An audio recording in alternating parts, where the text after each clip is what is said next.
हे 30 लिंब आहेत. हे लिंबाचं लोणचं करण्यासाठी. आता हे धुवून पुसून घेतलेले आहेत. हे आता चिरते आम्ही. असं बघ, असं धर.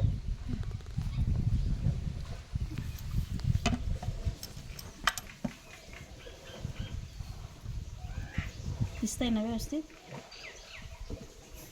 काही अशी चिरायची. याचे मोठा असेल तर 8 फोडी करायच्या. छोटं आपल्याला जशा फोडी आवडेल तशा करायच्या. का हे असं मी लिंबू मोठा आहे म्हणून याच्या 4 फोडी करत आहे.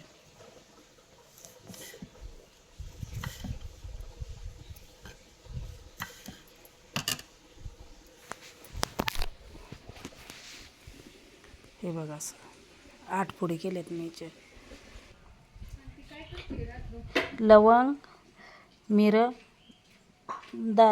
दालचिनी, बडीशेप, इलायची. हे असं जरा हलकंसं गरम करून घ्यायचं आणि मिक्सरला बारीक करायचं.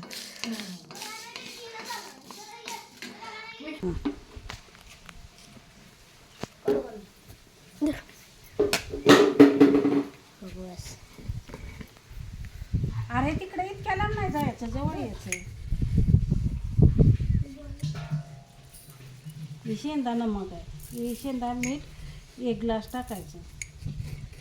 आता ते 2 रेषे येते का ना त्याच्यावर? 2 रेषे येते का तिथं? तिथे टाकले. चालू केलं का? ही छोटा 1 ग्लास मीठ. थांबायचं.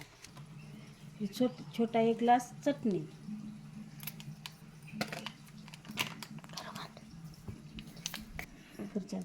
हे छोटं 2 ग्लास साखर. थांबा. हे बघा, ही 2 ग्लास साखर, 1 ग्लास मीठ आणि 1 ग्लास चटणी. आणि तुम्हाला दाखवल्याप्रमाणे हा मसाला मोठा मोठा असा फिसून घ्यायचा, बारीक करायचा मिक्सरला मोठा मोठा असा आणि टाकायचं. थांबस ते बंद थांबवलं जरा. हे असं मिक्स करायचं आणि काचेच्या बरणीत भरून ठेवायचं. 2 ते 3 दिवसानं जरा हलवायचं. आपल्याला आवडलं तर 1 छोटा ग्लास तेल गरम करून थोडंसं लसूण टाकू शकतो. नाही टाकलं तरी पण चालतंय, टाकलं तरी पण चालतंय. मी 2 दिवसानंतर टाकणार आहे तेल. तोपर्यंत ही जरा मुरल्यासारखं होतं. चमच्यानं भरलं तरी पण चालतंय, हातानं भरलं तरी पण चालतंय. हे बोला चल कर. ही मिरचीचं बी असतंय ना, ही जरा मिरचीचं बी टाकायचं.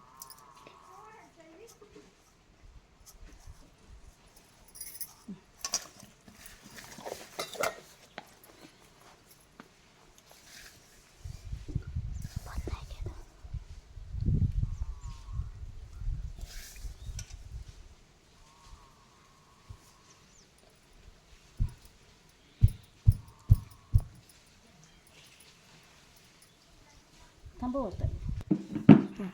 हे असं भरायचं, टोपण लावायचं आणि 2 दिवसानं खोलायचं. 2 ते 3 वेळा हलवलं ना, त्याला काही लागत नाही, मग खाऊ शकतो. त्याला पित्त होत नाही, काय नाही, भूक चांगली लागते, टेस्टी येते. खराब केलं का?